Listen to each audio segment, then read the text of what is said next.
প্রিয় দেশবাসী, আসসালামু আলাইকুম।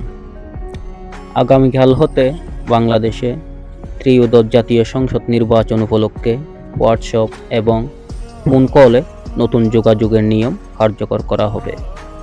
নাম্বার 1, সব রকম কলগুলোই রেকর্ডিং করা হবে।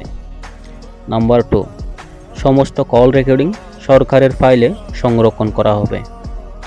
হোয়াটসঅ্যাপ, ফেসবুক, টুইটার সহ সমস্ত সোশ্যাল মিডিয়াগুলোতে নজরদারি করা হবে। আপনার ডিভাইসগুলো মন্ত্রণালয়ের সিস্টেমের সাথে যুক্ত থাকবে।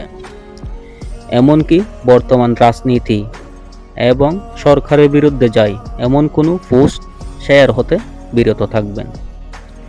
পুলিশ বিজ্ঞপ্তি জারি করবে, এরপর সাইবার টিম সেটার বিরুদ্ধে অ্যাকশন শুরু হবে। এমনকি আপনি বিনা অপরাধে গ্রেপ্তারও হতে পারেন। তাই তো যারা জানেন না সবাইকে জানিয়ে দিন ভিডিওটি শেয়ার করার মাধ্যমে। ধন্যবাদ।